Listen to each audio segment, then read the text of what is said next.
cashier's check for $50,000 is sitting on a desk in front of you. The attorney across from you is quiet. The room smells like old wood and carpet cleaner. The only sound is the clock on the wall. Your older brother got the same check 4 years ago. Same amount, same desk, same clock. He bought a boat, took a trip to Portugal, said he needed it. He is 37 now, starting completely over. 0 saved, still renting. The decision you make with that check determines whether you retire at 55 with 2-3 million, or you work until your body refuses to continue.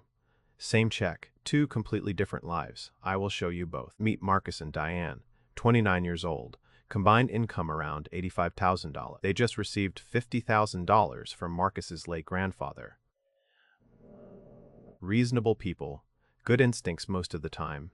2 car payments, student loans still showing up. Now meet Daniel and Rachel. Same age, same city, same inheritance from Rachel's grandmother. Their student loans are slightly smaller. They also have 2 car payments. Their fridge has a sticky note on it that says, check the math first. 2 families. 1 Windfall. 72 hours to decide what to do with it. The morning after the lawyer's office, Marcus gets a text from his buddy. A 222 truck, private sale, $28,000. Marcus had been driving a 2014 with 100,000 miles on it. He calls Diane. It's not like we're blowing the whole thing. It's $28,000 of it. We still have $22,000 left after that. And honestly, we could use a vacation. We have not taken a real trip since the wedding. That's 3 years ago. You great. The logic sounds airtight. It always does. The truck is $28,000. A trip to Costa Rica is $7,400 for 2 weeks. Now they have around $14 remaining. Marcus puts it in a savings account, earning just under 1%. He calls it his emergency fund. He feels responsible. Meanwhile, Rachel is on the phone with a fee-only financial advisor the same morning. Meanwhile, not a broker, not someone paid by commission. She found him through a referral and paid $205 for 1 hour of his time. So if we invest all $50,000 now and never touch it until 55, what does that actually look like? The advisor runs the numbers. He projects the account forward at 10% average annual growth, off a historically defensible long-run market return. What he shows them is not a savings account. It is a different category of asset entirely. That's 26 years of compounding. We would be 55, and we never add another dollar? Not another dollar. Daniel asks a question nobody thinks to ask at 29. He asks what leaving it completely alone actually produces. That question changes everything. Look, I can help you manage this. We do full-service wealth management. Our fee is just 1.5% of assets under management annually. That's completely standard in the industry. You get a dedicated advisor, quarterly calls, full rebalancing for $50,000. This is the professional approach. What Steve does not say, 1.5% per year, every year, compounded across 26 years, on a growing balance, does not feel like much. It feels like almost nothing. It feels like the cost of peace of mind. But that nothing is not nothing. Fee drag on a compounding account is one of the most expensive, invisible costs in personal finance. Daniel thanks Steve politely and asks him one question. What's your expense ratio on a basic total market index fund versus your managed portfolio, net of fees, over 20 years? Steve does not have a clean answer for that. Daniel opens a low-cost brokerage account the next day. He and Rachel invest the full $50,000 into a broad index fund with a 0.3% expense ratio. Then they close the laptop and go make dinner. Year 3. Marcus's truck needs a $200,000 transmission repair. The savings account, the one with the remaining $14,020, takes the hit. He is now down to $11,400 in savings. The vacation photographs are still on his phone. Costa Rica was worth it, he says. Diane agrees. Daniel and Rachel do not check their account balance. Aster, Pating, was today's. Rachel has the login saved somewhere. She thinks about it once during a slow afternoon at work. She decides it does not need her attention. Year 5. Marcus mentions to his coworker that he got an inheritance a few years back. His coworker asks what he did with it. Marcus says he made some smart moves and kept an emergency fund. He believes this when he says it. Rachel finds an old folder with the initial advisor notes in it. She does not open the brokerage account. Daniel asks her if she looked. She says no. He says good. Now, Here is where the story changes direction, because Marcus is about to look like the smart one, and for about 6 months, on paper, he will be. Marcus's company offers a 41K with a self-directed brokerage window. He has been contributing minimally, but he rolls his 11,400 savings in, adds contributions. By age 37, his total retirement balance touches 60,000. Daniel and Rachel, because of unexpected medical bills and a furnace replacement, had to reduce contributions. They reduced contributions to their separate accounts for about 18 months. For the first time, Marcus is ahead, on paper. Diane says they should celebrate. Marcus says things worked out. He tells his mother-in-law they are doing great with money now. He means it. He feels it. He feels it. Then the account statement arrives. Daniel pulls up the brokerage account for the first time in almost 2 years. The $50,000 they invested at 29, never touched, still sitting in the same index fund, has grown to over $30,000 by age 37. Not because they did anything. All of their recent hires base because they did nothing. As words taid to do. Marcus's $61,000 was assembled from multiple sources over 8 years of effort and luck. Daniel's $130,000 came from one afternoon of paperwork and 8 years of ignoring it. That is what uninterrupted compounding looks like. But here is where Rachel almost breaks the chain. It's our anniversary. We've been so disciplined. $5,000. Just $5,000 to take a real trip. We have over $13,000 in that account. We would never even notice. She is not wrong that they would not notice.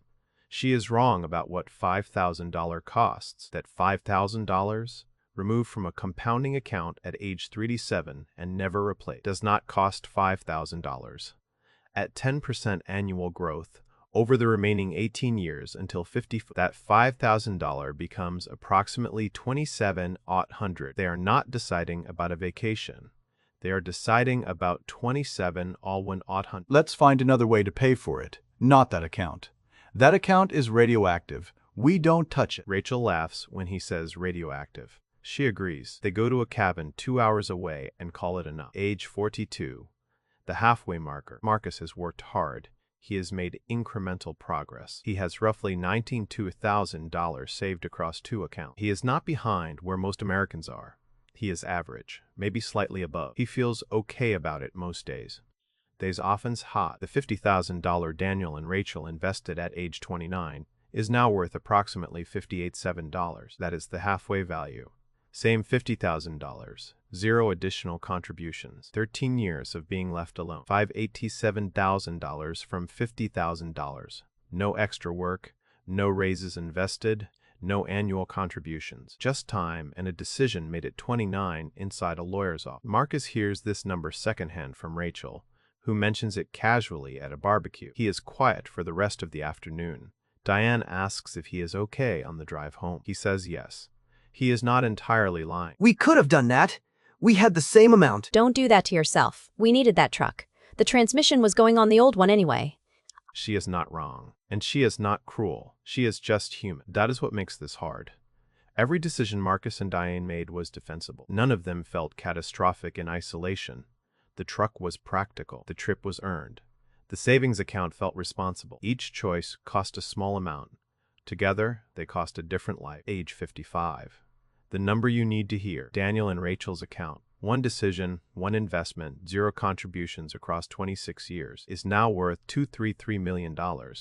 Is now worth that. They can apply the 4% withdrawal rule and take $92,000 per year without touching the principal. That is more than their combined starting salary at 29. They do not have to work. They choose whether to work. So, and decide and intimated. A last additional all pyres within now intin use the size pyres do the math show. Marcus and Diane have approximately $310,000 saved. They are not broke. They are not irresponsible people, but they need to keep working.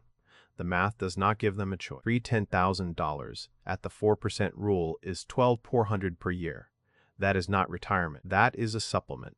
That is a supplement. The gap is not $233 million minus $13,000. The gap is freedom versus obligation. The gap is waking up at 55 and deciding your day versus opening a work calendar. Asked I. Now look forward 1 more decade. Age 60. Marcus and Diane make it. They work until 65 and retire with Social Security and savings. They are okay. not desperate. But every year from 55 to 65 was a year they were not free. They were not free. Every delayed vacation, every "we'll do it when we retire," every morning alarm. That was the compounded cost of 72 hours at age 29. Daniel and Rachel have been retired for 10 years by 60. Their account, still growing and only partially drawn down, has expanded further. They have given money to their children. They have traveled. They have not checked the market in years. Rachel says the best financial decision she ever made was paying $205 for honest advice. So here are your 3 options right now, today. Option 1. Invest the full amount immediately in a low-cost, broad index fund through a fee-transparent brokerage. Leave it alone. Treat the account like radioactive material. This is the path that ends at 21323 million. Option 2. Spend it. Some on needs, some on wants. Keep a small emergency fund. Feel responsible. This is Marcus's path, not a disaster. Just a different light. You do not get the 26 years back. Option 3. Do nothing. Leave the check in a drawer. Tell yourself you will figure it out next month. Open a savings account earning 0.5% and call it a plan. This option feels like the cautious one. It is the most expensive one. Inflation and time will ensure that nothing costs more than either of the first 2 choices. The clock ticks in the lawyer's office whether you pick up the pen or not. I can walk you through your options. There's no pressure. We just want to make sure your inheritance is protected and working for you. Our team is here whenever you are ready. Special, you are We are not ready, Steve. We never will be. $50,000 at age 29. Left alone for 26 years. $23 million at 55. That is the whole story. That is the whole. The check is not a windfall. It is a door. Most people spend the door. A few people walk through it. The lawyer is still waiting. The pen is still cold. And now you know exactly what you are signing. And now you're